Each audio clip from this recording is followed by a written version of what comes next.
Part 3. 6. Next morning on her way to the factory, Liza came up with Sally. They were both of them rather stale and bedraggled after the day's outing. Their fringes were ragged and untidily straying over their foreheads, their back hair, carelessly tied in a loose knot, fell over their necks and threatened completely to come down. Liza had not had time to put her hat on and was holding it in her hand. Sally's was pinned on sideways, and she had to bash it down on her head every now and then to prevent its coming off. Cinderella herself was not more transformed than they were, but Cinderella, even in her rags, was virtuously tidy and patched up, while Sally had a great tear in her shabby dress, and Liza's stockings were falling over her boots. "What cheer, Sal?" said Liza, when she caught her up. "Oh, I've got sich a head on me this morning," she remarked, turning round a pale face, heavily lined under the eyes. "I don't feel too chirpy neither," said Liza, sympathetically. "I wish I hadn't drunk so much beer," added Sally, as a pang shot through her head. "Oh, you'll be all right in a bit," said Liza. Just then they heard the clock strike 8, and they began to run so that they might not miss getting their tokens and thereby their day's pay. They turned into the street at the end of which was the factory, and saw 100 women running like themselves to get in before it was too late. All the morning, Liza worked in a dead and alive sort of fashion, her head like a piece of lead with electric shocks going through it when she moved, and her tongue and mouth hot and dry. At last lunchtime came. "Come on, Sal," said Liza. "I'm going to have a glass of bitter. I can't stand this no longer." So they entered the public house opposite, and in one draught finished their pots. Liza gave a long sigh of relief. "That bucks you up, don't it? I was dry. I ain't told you yet, Liza, have I? He got at AHT last night." "Who do you mean?" "Why, Harry, he spit it out at last." "Asked you to name the day," said Liza, smiling. "That's it. And did you?" "Didn't I jest?" answered Sally with some emphasis. "I always told you I'd get off before you." "Yus," said Liza, thinking. "You know, Liza, you'd better take Tom. He ain't a bad sort." She was quite patronizing. "I'm going to take who I like, and it ain't nobody's business but mine." "All right, Liza, don't get shirty over it. I don't mean no offense." "What do you say it for then?" "Well, I thought of seeing as you'd gone out with him yesterday that you meant her after all." "He wanted to take me. I didn't ask him." "Well, I didn't ask my Harry either." "I never said you did," replied Liza. "Oh, you've got the you have," finished Sally, rather angrily. The beer had restored Liza. She went back to work without a headache, and, except for a slight languor, feeling no worse for the previous day's debauch. As she worked on, she began going over in her mind the events of the preceding day, and she found entwined in all her thoughts the burly person of Jim Blakeston. She saw him walking by her side in the forest, presiding over the meals, playing the concertina, singing, joking, and finally, on the drive back, she felt the heavy form by her side and the big, rough hand holding hers, while Tom's arm was round her waist. Tom! That was the first time he had entered her mind, and he sank into a shadow beside the other. Last of all, she remembered the walk home from the pub, the good nights, and the rapid footsteps as Jim caught her up, and the kiss. She blushed and looked up quickly to see whether any of the girls were looking at her. She could not help thinking of that moment when he took her in his arms. She still felt the roughness of his beard pressing on her mouth. Her heart seemed to grow larger in her breast, and she caught for breath as she threw back her head as if to receive his lips again. A shudder ran through her from the vividness of the thought. "What are you shivering for, Liza?" asked one of the girls. "You ain't cold?" "Not much," answered Liza, blushing awkwardly on her meditations being broken into. "Why, I'm sweating so. I'm dripping wet." "I expect you caught cold in the forest yesterday." "I see your mash as I was coming along this morning." Liza stared a little. I ain't got one. Who do you mean, I?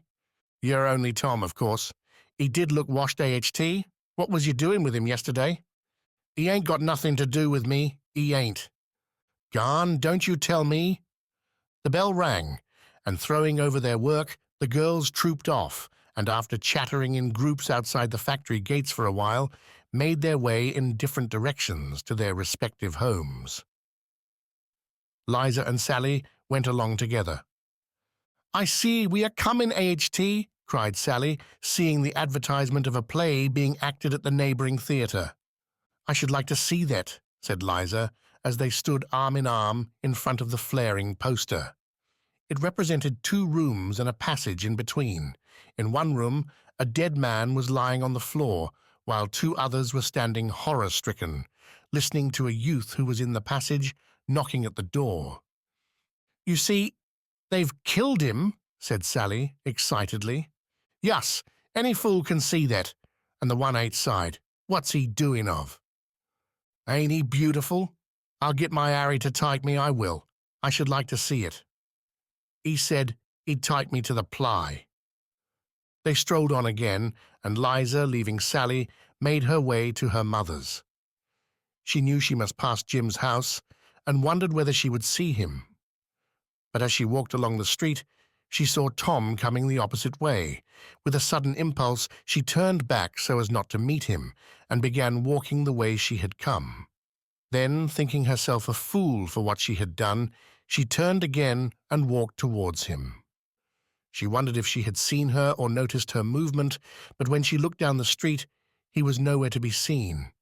He had not caught sight of her, and had evidently gone in to see a mate in one or other of the houses. She quickened her step, and passing the house where lived Jim, could not help looking up. He was standing at the door watching her, with a smile on his lips. I didn't see you, Mr. Blakeston, she said as he came up to her. Didn't you? Well, I knew you would. And I was waiting for you to look up. I see you before today. Now when? I passed being you as you and that other girl was looking at the advertisement of that play. I never see you. Nah, I know you didn't. I hear you say you says, I should like to see that. Yes, and I should too. Well, I'll take you. You? Yes. Why not? I like that. What would you, Mrs. Sy? She wouldn't know. But the neighbours would. No, they wouldn't. No one'd see us. He was speaking in a low voice so that people couldn't hear. You could meet me outside the theatre, he went on. No, I couldn't go with you. You're a married man. Gone. What's the matter? Just to go to the play? And besides, my missus can't come if she wanted. She's got the kids to look after. I should like to see it, said Liza meditatively. They had reached her house, and Jim said, Well, come AHT this evening and tell me if you will. Eh, Liza? Nah, I'm not coming AHT this evening. That won't hurt you. I shall wait for you. And 'tain't a bit of good you're waiting, 'cause I shan't come. Well then, look here, Liza. Next Saturday night's the last night, and I shall go to the theatre anyhow. And if you'll come, you just come to the door at 6:30, and you'll find me there. See? Nah, I don't, said Liza firmly. Well, I shall expect you. I shan't come, so you needn't expect. And with that, she walked into the house and slammed the door behind her. Her mother had not come in from her day's chairing, and Liza set about getting her tea. She thought it would be rather lonely eating it alone, so pouring out a cup of tea and putting a little condensed milk into it, she cut a huge piece of bread and butter and sat herself down outside on the doorstep. Another woman came downstairs, and seeing Liza, sat down by her side and began to talk. Why, Mrs. Stanley, what have you done to your head? Asked Liza, noticing a bandage round her forehead. I had an accident last night, answered the woman, blushing uneasily. Oh, I am sorry. What did you do to yourself? I fell against the coal scuttle and cut my head open. Well, I never. To tell you the truth, I had a few words with my old man, but one doesn't like them things to get about. You won't tell anyone, will you? "Not me," answered Liza. "I didn't know your husband was like that." "Oh, he's as gentle as a lamb when he's sober," said Mrs. Stanley apologetically. "But, law bless you, when he's had a drop too much he's a demon, and there's no two ways about it." "And you ain't been married long neither," said Liza. "Nah, not above 18 months. Ain't it disgraceful? That's what the doctor at the hospital says to me. I had to go to the hospital. You should have seen how it bled. It bled all down my face and went streaming like a bust water pipe. Well, it fair frightened my old man, and I says to him, 'I'll charge you.' And although I was bleeding like a bloomin' pig, I shook my fist at him, and I says, 'I'll charge ye, see if I don't.' And he says, 'Nah,' says he, 'don't do that for God's sake, Kitty. I'll get 3 months.' 'And serve you damn well right,' says I, and I went HT and left him. But law bless you, I wouldn't charge him. I know he don't mean it. He's as gentle as a lamb when he's sober." She smiled quite affectionately as she said this. "What did you do then?" asked Liza. "Well, as I was telling you, I went to the hospital, and the doctor he says to me, 'My good woman,' says he, 'you might have been very seriously injured, and me not been married 18 months. And as I was telling the doctor all about it, Missus, he says to me, looking at me straight in the eyeball, 'Missus,' says he, 'have you been drinking?' 'Drinking?' says I. 'No, I've had a little drop, but as for drinking—' 'Mind,' says I don't say I'm a teetotaler, I'm not. I have my glass of beer and I like it. I couldn't do without it, what with the work I have. I must have something to keep me together. But as for drinking heavily, well, I can say this. There ain't a soberer woman than myself in all London.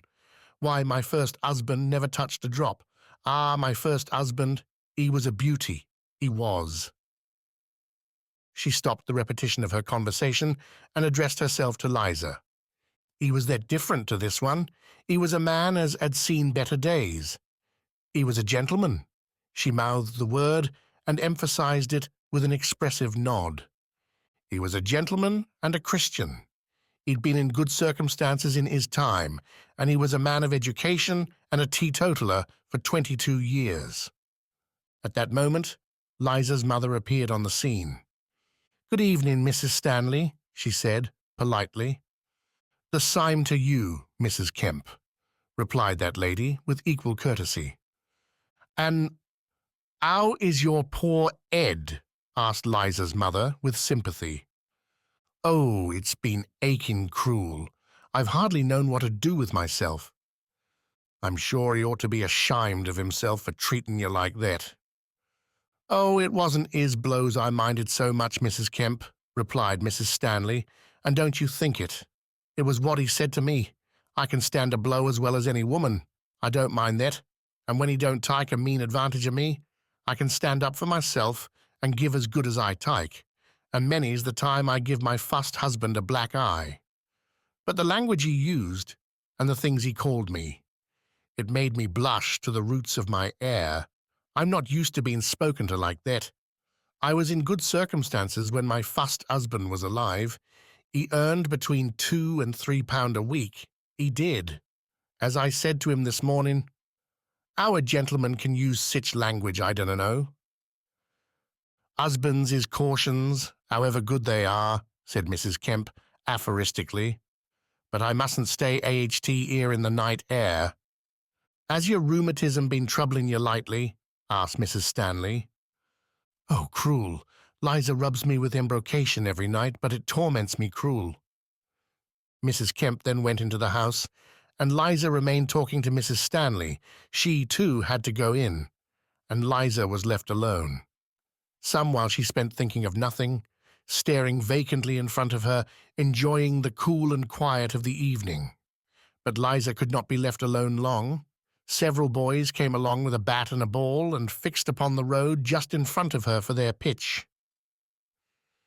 Taking off their coats, they piled them up at the two ends and were ready to begin. "I say, old gal," said one of them to Liza, "come and have a game of cricket, will ya?" "Nah, Bob, I'm tired." "Come on." "Nah, I tell you I won't."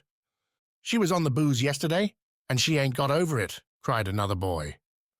"I'll swipe you over the snitch," replied Liza to him, and then on being asked again said, "Leave me alone, won't you?"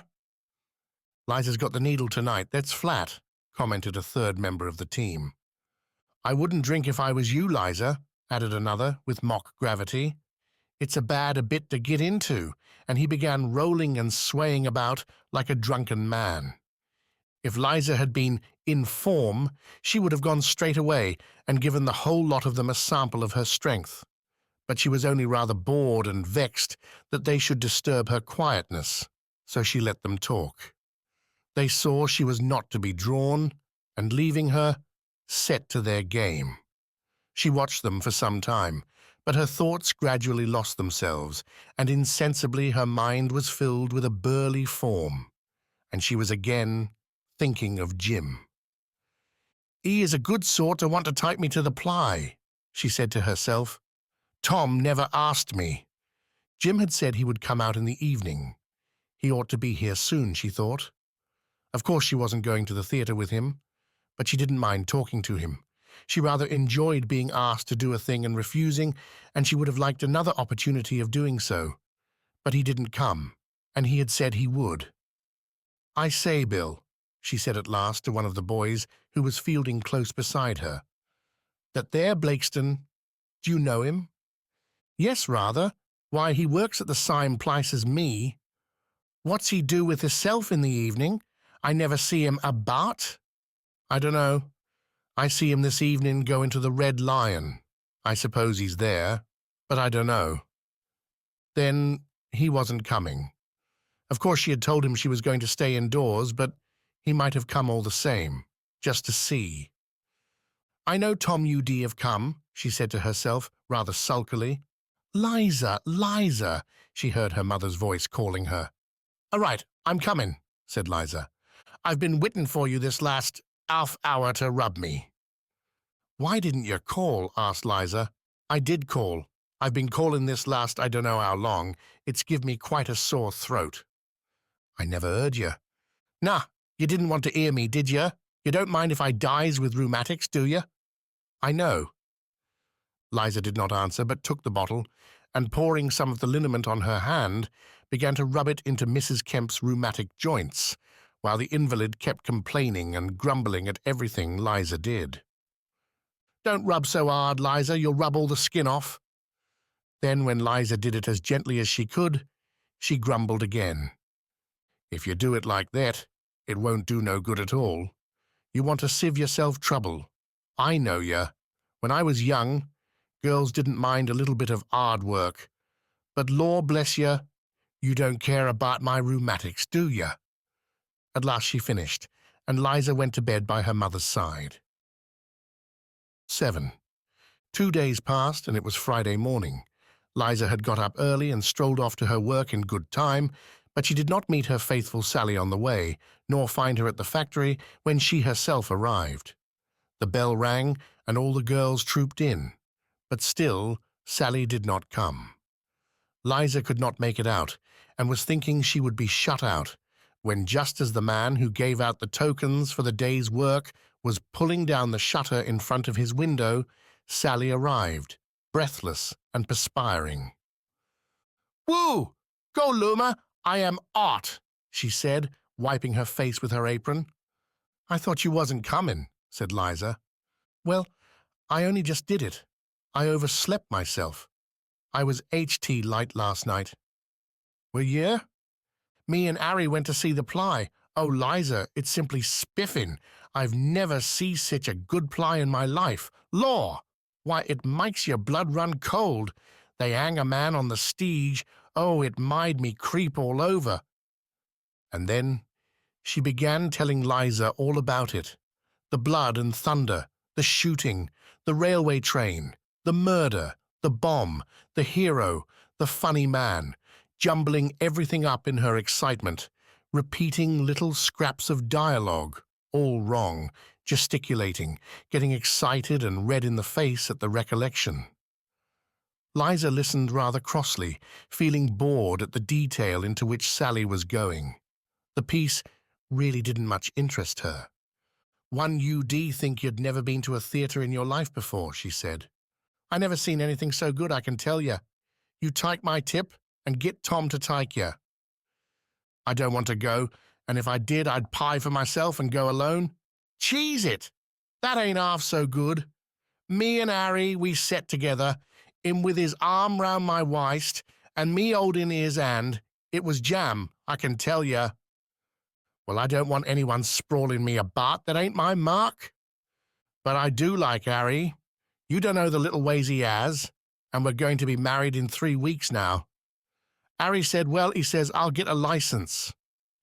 Nah, says I, have the bands read AHT in church. It seems more regular like to have bands, so they're going to be read AHT next Sunday. You'll come with me and hear them, won't you, Liza? Yes, I don't mind. On the way home, Sally insisted on stopping in front of the poster and explaining to Liza all about the scene represented. Oh, you give me the sick with your vital card, you do. I'm going home. And she left Sally in the midst of her explanation. I don't know what's up with Liza, remarked Sally to a mutual friend. She's always got the needles somehow. Oh, she's balmy, answered the friend. Well, I do think she's a bit dotty sometimes. I do really, rejoined Sally. Liza walked homewards thinking of the play. At length she tossed her head impatiently. I don't want to see the blasted thing, and if I see that there Jim, I'll tell him so. Swap me, Bob, I will. She did see him. He was leaning with his back against the wall of his house, smoking. Liza knew he had seen her, and as she walked by, pretended not to have noticed him. To her disgust, he let her pass, and she was thinking he hadn't seen her after all, when she heard him call her name. Liza! She turned round and started with surprise, very well imitated. I didn't see you was there, she said. Why did you pretend not to notice me, as you went past, eh, Liza? Why, I didn't see you. Gone? But you ain't shirty with me. What have I got to be shirty about? He tried to take her hand, but she drew it away quickly. She was getting used to the movement. They went on talking, but Jim did not mention the theatre. Liza was surprised and wondered whether he had forgotten. Sally went to the play last night, she said at last. Oh, he said, and that was all. She got impatient. Well, I'm off, she said. Nah, don't go yet. I want to talk to you, he replied. What about? Anything in particular? She would drag it out of him if she possibly could. Not that I knows on, he said, smiling. Good night, she said abruptly, turning away from him. Well, I'm damned if he ain't forgotten, she said to herself, sulkily, as she marched home. The following evening, about 6 o'clock, it suddenly struck her that it was the last night of the new and sensational drama. I do like that Jim Blakeston, she said to herself. Fancy treating me like that. You wouldn't catch Tom doing such a thing. Blime if I speak to him again, though. Now I shan't see it at all. I've a good mind to go on my own hook. Fancy is forgetting all about it like that. She was really quite indignant, though, as she had distinctly refused Jim's offer, it was rather hard to see why. He said he'd wait for me outside the doors. I wonder if he's there. I'll go and see if he is, see if I don't, and then if he's there, I'll go in on my own hook, just to spite him.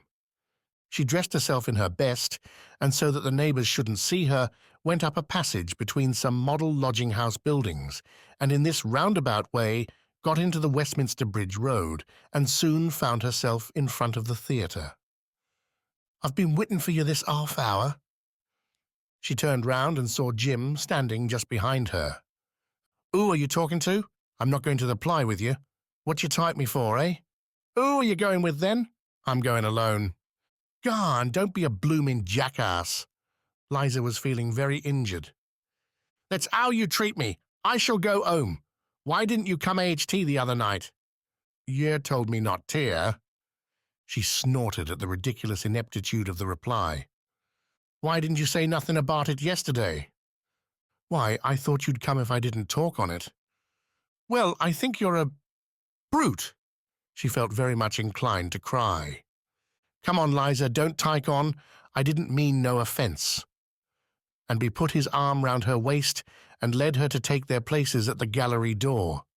2 tears escaped from the corners of her eyes and ran down her nose, but she felt very relieved and happy and let him lead her where he would. There was a long string of people waiting at the door, and Liza was delighted to see a couple of niggers who were helping them to while away the time of waiting. The niggers sang and danced and made faces, while the people looked on with appreciative gravity, like royalty listening to de Resquet, and they were very generous of applause and halfpence at the end of the performance. Then, when the niggers moved to the pit doors, paper boys came along offering titbits and extra specials. After that, 3 little girls came round and sang sentimental songs and collected more halfpence. At last, a movement ran through the serpent-like string of people. Sounds were heard behind the door. Everyone closed up. The men told the women to keep close and hold tight. There was a great unbarring and unbolting. The doors were thrown open, and like a bursting river, the people surged in. Half an hour more and the curtain went up. The play was indeed thrilling. Liza quite forgot her companion and was intent on the scene. She watched the incidents breathlessly, trembling with excitement, almost beside herself at the celebrated hanging incident. When the curtain fell on the first act, she sighed and mopped her face. "See how odd I am," she said to Jim, giving him her hand. "Yes, you are," he remarked, taking it. "Leave go," she said, trying to withdraw it from him. "Not much," he answered quite boldly. "Gone. Leave go." But he didn't, and she really did not struggle very violently. The second act came, and she shrieked over the comic man, and her laughter rang higher than anyone else's, so that people turned to look at her and said, "She is enjoying herself." Then, when the murder came, she bit her nails, and the sweat stood on her forehead in great drops.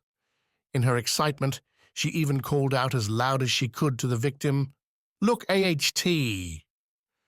It caused a laugh and slackened the tension, for the whole house was holding its breath as it looked at the villains listening at the door, creeping silently forward, crawling like tigers to their prey. Liza, trembling all over, and in her terror threw herself against Jim, who put both his arms round her and said, "Don't be afraid, Liza, it's all right." At last the men sprang. There was a scuffle, and the wretch was killed. Then came the scene depicted on the posters. The victim's son knocking at the door, on the inside of which were the murderers and the murdered man. At last the curtain came down, and the house in relief burst forth into cheers and cheers. The handsome hero in his top hat was greeted thunderously. The murdered man, with his clothes still all disarranged, was hailed with sympathy, and the villains, the house yelled and hissed and booed, while the poor brutes bowed and tried to look as if they liked it. "I am enjoying myself," said Liza, pressing herself quite close to Jim. "You are a good sort to take me, Jim." He gave her a little hug, and it struck her that she was sitting just as Sally had done, and like Sally, she found it jam. The entr'actes were short, and the curtain was soon up again, and the comic man raised customary laughter by undressing and exposing his nether garments to the public view. Then more tragedy, and the final act with its darkened room, its casting lots, and its explosion. When it was all over, and they had got outside, Jim smacked his lips and said, "I could do with a gargle. Let's go on to that pub there." "I'm as dry as bone," said Liza, and so they went. When they got in, they discovered they were hungry, and seeing some appetizing sausage rolls, ate of them and washed them down with a couple of pots of beer. Then Jim lit his pipe, and they strolled off. They had got quite near the Westminster Bridge Road when Jim suggested that they should go and have one more drink before closing time. "I shall be tight," said Liza. "That don't matter," answered Jim, laughing. "You ain't got to go to work in the morning, and you can sleep at AHT." "All right. I don't mind if I do then. In for a penny, in for a pound." At the pub door, she drew back. "I say, governor," she said, "there'll be some of the coves from down our street, and they'll see us." "Nah, there won't be nobody there, don't you? Have no fear." "I don't like to go in for fear of it." "Well, we ain't doing no harm if they does see us, and we can go into the private bar, and you bet your boots there won't be no one there." She yielded, and they went in. "2 pints of bitter, please, miss," ordered Jim. "I say, old hard. I can't drink more than half a pint," said Liza. "Cheese it," answered Jim. "You can do with all you can get, I know." At closing time, they left and walked down the broad road which led homewards. "Let's have a little sit down," said Jim, pointing to an empty bench between 2 trees. "Nah, it's getting light. I want to be home. It's such a fine night. It's a pity to go in already." And he drew her unresisting towards the seat. He put his arm round her waist. "On and me, villain," she said, in apt misquotation of the melodrama. But Jim only laughed, and she made no effort to disengage herself. They sat there for a long while in silence. The beer had got to Liza's head, and the warm night air filled her with a double intoxication. She felt the arm round her waist, and the big, heavy form pressing against her side. She experienced again the curious sensation as if her heart were about to burst, and it choked her, a feeling so oppressive and painful it almost made her feel sick. Her hands began to tremble, and her breathing grew rapid as though she was suffocating. Almost fainting, she swayed over towards the man, and a cold shiver ran through her from top to toe. Jim bent over her, and taking her in both arms, he pressed his lips to hers in a long, passionate kiss. At last, panting for breath, she turned her head away and groaned. Then they again sat for a long while in silence, Liza full of a strange happiness, feeling as if she could laugh aloud hysterically, but restrained by the calm and silence of the night. Close behind struck a church clock, 1. "Bless my soul," said Liza, starting. "There's 1 o'clock. I must get home." "It's so nice out here. Do stay, Liza." He pressed her closer to him. "You know, Liza, I love you. Fit to kill." "Nah, I can't stay. Come on." She got up from the seat and pulled him up too. "Come on," she said. Without speaking, they went along, and there was no one to be seen either in front or behind them. He had not got his arm round her now, and they were walking side by side, slightly separated. It was Liza who spoke first. "You'd better go down the road and by the church and get into Vere Street the other end, and I'll go through the passage so that no one shouldn't see us coming together," she spoke almost in a whisper.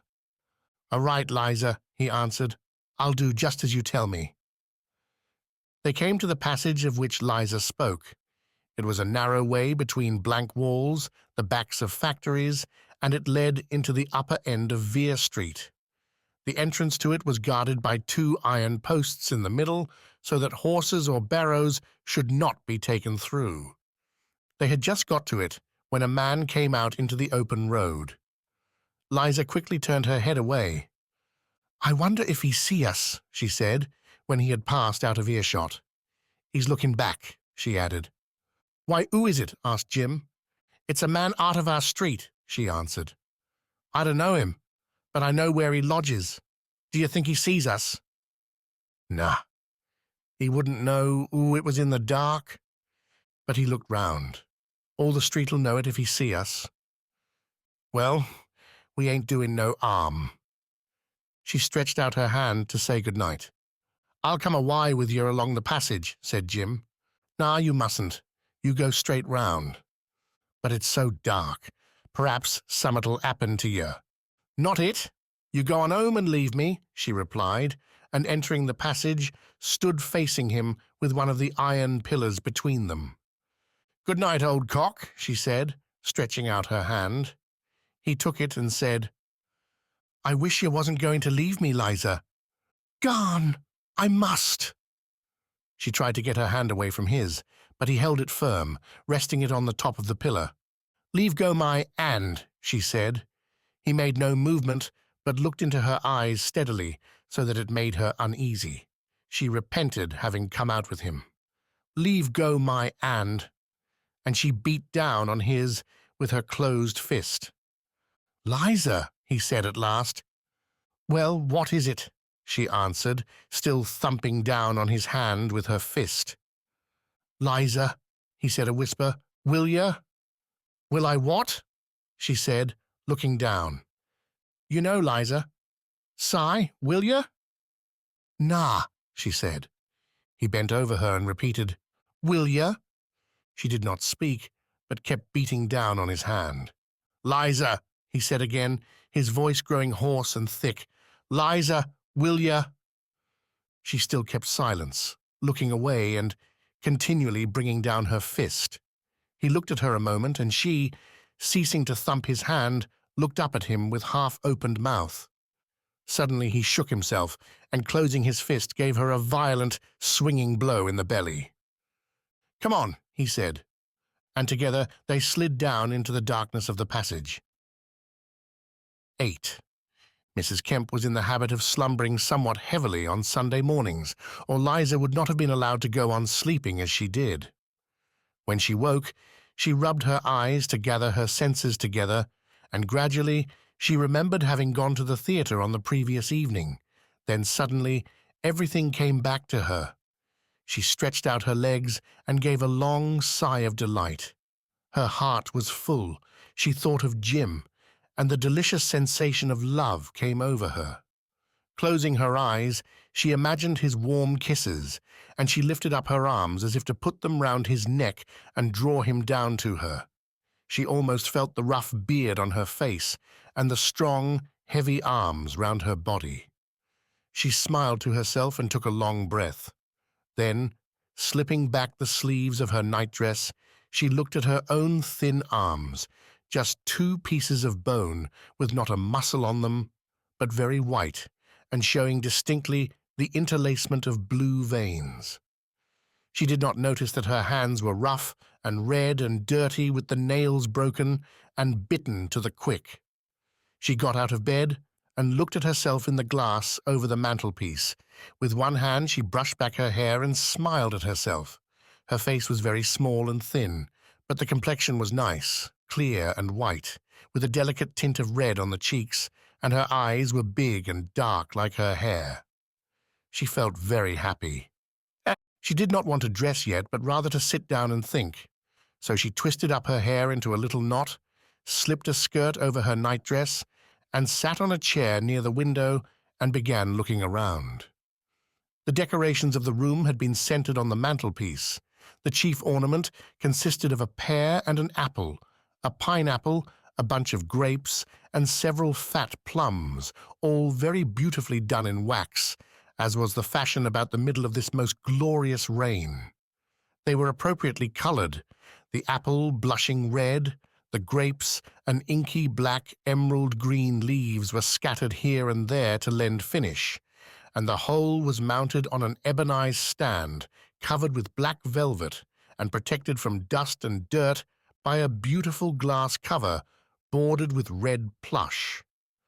Liza's eyes rested on this with approbation, and the pineapple quite made her mouth water. At either end of the mantelpiece were pink jars with blue flowers on the front. Round the top, in Gothic letters of gold, was inscribed, "A present from a friend." These were products of a later, but not less artistic age. The intervening spaces were taken up with little jars and cups and saucers, gold inside, with a view of a town outside, and surrounding them, "A present from Clacton-on-Sea," or, alliteratively, "A memento of Margate." Of these many were broken, but they had been mended with glue, and it is well known that pottery in the eyes of the connoisseur loses none of its value by a crack or two. Then there were portraits innumerable, little yellow cartes de visite in velvet frames, some of which were decorated with shells. They showed strange people with old-fashioned clothes, the women with bodices and sleeves fitting close to the figure. stern-featured females with hair carefully parted in the middle and plastered down on each side, firm chins and mouths with small, pig-like eyes and wrinkled faces, and the men were uncomfortably clad in Sunday garments, very stiff and uneasy in their awkward postures, with large whiskers and shaved chins and upper lips, and a general air of horny-handed toil. Then there were one or two daguerreotypes, little full-length figures framed in gold paper. There was one of Mrs. Kemp's father and one of her mother, and there were several photographs of betrothed or newly married couples, the lady sitting down and the man standing behind her with his hand on the chair, or the man sitting and the woman with her hand on his shoulder. And from all sides of the room, standing on the mantelpiece, hanging above it, on the wall and over the bed, they stared full face into the room, self-consciously fixed forever in their stiff discomfort. The walls were covered with dingy, antiquated paper and ornamented with coloured supplements from Christmas numbers. There was a very patriotic picture of a soldier shaking the hand of a fallen comrade and waving his arm in defiance of a band of advancing Arabs. There was a cherry ripe, almost black with age and dirt. There were two almanacs several years old, one with a coloured portrait of the Marquis of Lorne, very handsome and elegantly dressed, the object of Mrs. Kemp's adoration since her husband's demise, the other a Jubilee portrait of the Queen, somewhat losing in dignity by a moustache, which Liza, in an irreverent moment, had smeared on with charcoal. The furniture consisted of a wash-hand stand and a little deal chest of drawers, which acted as sideboard to such pots and pans and crockery as could not find room in the grate, and besides the bed, there was nothing but two kitchen chairs and a lamp. Liza looked at it all and felt perfectly satisfied. She put a pin into one corner of the noble Marquess to prevent him from falling, fiddled about with the ornaments a little, and then started washing herself. After putting on her clothes, she ate some bread and butter, swallowed a dishful of cold tea, and went out into the street. She saw some boys playing cricket and went up to them. "Let me ply," she said. "All right, Liza," cried half a dozen of them in delight, and the captain added, "You go and scout over by the lamp-post." "Go and scout my eye," said Liza indignantly. "When I ply cricket, I does the battin'." "Nah, you're not going to bat all the time."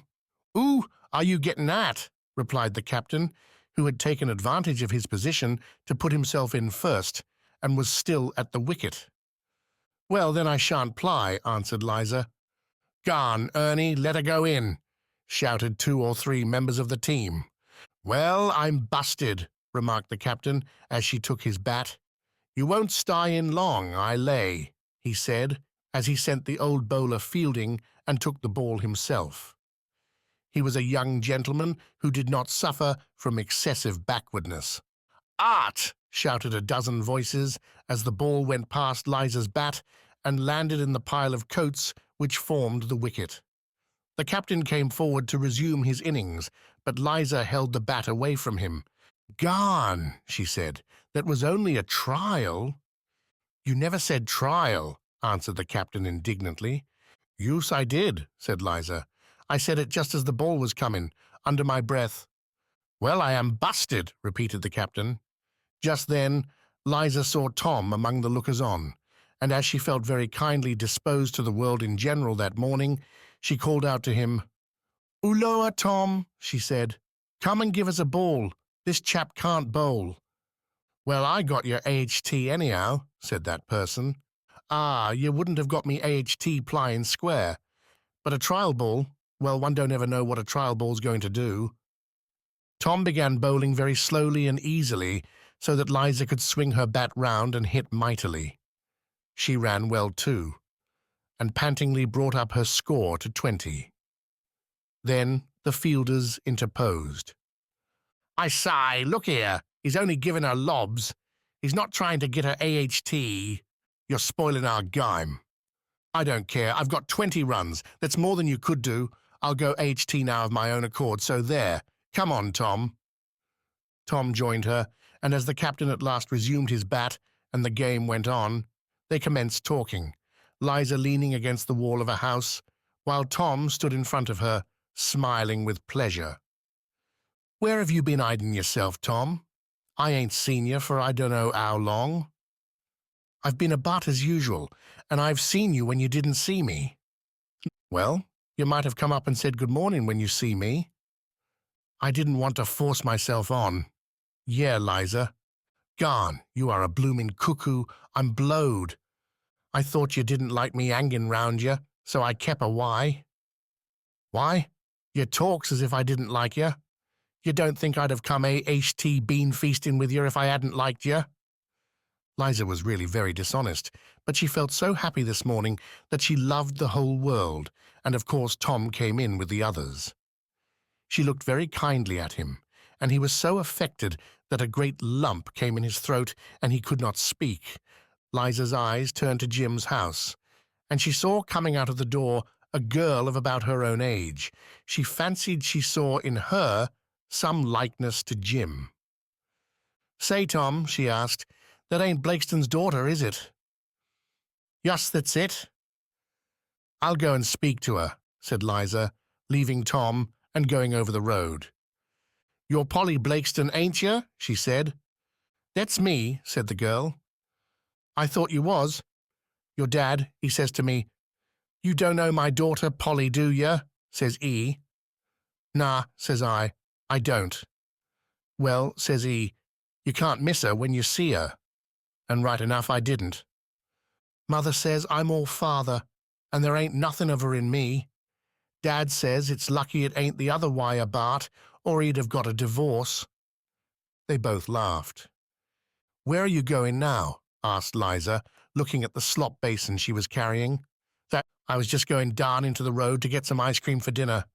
Father had a bit of luck last night, he says, and he'd stand the lot of us ice cream for dinner today. I'll come with you if you like." "Come on." And already, friends, they walked arm in arm to the Westminster Bridge Road. Then they went along till they came to a stall where an Italian was selling the required commodity, and having had a taste-a-piece to see if they liked it, Polly planked down sixpence and had her basin filled with a poisonous-looking mixture of red and white ice cream. On the way back, looking up the street, Polly cried, "There's Father!" Liza's heart beat rapidly, and she turned red. But suddenly a sense of shame came over her, and casting down her head so that she might not see him, she said, "I think I'll be off home and see how Mother's getting on." And before Polly could say anything, she had slipped away and entered her own house. Mother was not getting on at all well. "You've come in at last, you," snarled Mrs. Kemp as Liza entered the room. "What's the matter, Mother?" "Matter. I like that. Matter indeed. Go and matter yourself and be mattered. Nice way to treat an old woman like me, and your own mother, too." "What's up now?" "Don't talk to me. I don't want to listen to you. Leaving me all alone, me with my rheumatics and the neuralgy. I've had the neuralgy all the morning, and my head's been simply splitting, so that I thought the bones UD come apart and all my brains go streaming on the floor. And when I wake up, there's no one to get my tea for me, and I lay there witting and witting, and at last I had to get up and make it myself, and my head simply cruel. Why, I might have been burnt to death with the fire alight and me asleep." "Well, I am sorry, Mother, but I went AHT just for a bit, and didn't think you'd wake. And besides, the fire wasn't alight." "Gone with you? I didn't treat my mother like that. Oh, you've been a bad daughter to me. And I had more illness carrying you than with all the other children put together. You was a cross at your birth, and you've been a cross ever since. And now in my old age, when I've worked myself to the bone, you leaves me to starve and burn to death." Here she began to cry, and the rest of her utterances was lost in sobs. The dusk had darkened into night, and Mrs. Kemp had retired to rest with the dicky birds. Liza was thinking of many things. She wondered why she had been unwilling to meet Jim in the morning. "I was a bally fool," she said to herself. It really seemed an age since the previous night, and all that had happened seemed very long ago.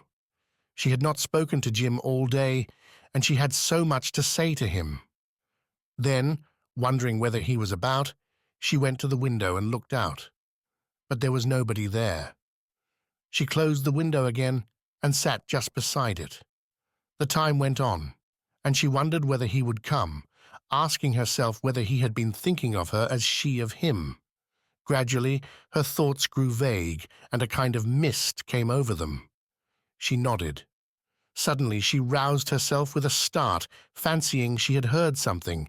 She listened again, and in a moment the sound was repeated, 3 or 4 gentle taps on the window. She opened it quickly and whispered, "Jim." "That's me," he answered.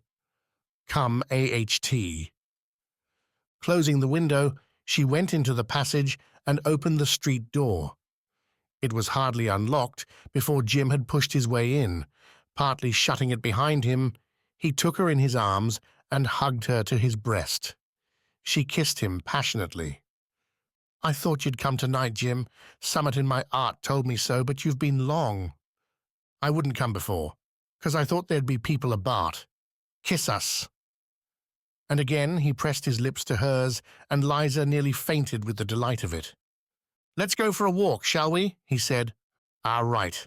They were speaking in whispers. "You go into the road through the passage, and I'll go by the street." "Yes, that's right." And kissing her once more, he slid out, and she closed the door behind him. Then going back to get her hat, she came again into the passage, waiting behind the door till it might be safe for her to venture. She had not made up her mind to risk it when she heard a key put in the lock, and she hardly had time to spring back to prevent herself from being hit by the opening door. It was a man, one of the upstairs lodgers. "Uloa," he said. "Who's there?" "Mr. Odges. Strikes me. You did give me a turn. I was just going AHT." She blushed to her hair, but in the darkness he could see nothing. "Good night," she said, and went out. She walked close along the sides of the houses like a thief, and the policeman, as she passed him, turned round and looked at her, wondering whether she was meditating some illegal deed. She breathed freely on coming into the open road, and seeing Jim skulking behind a tree, ran up to him, and in the shadows they kissed again.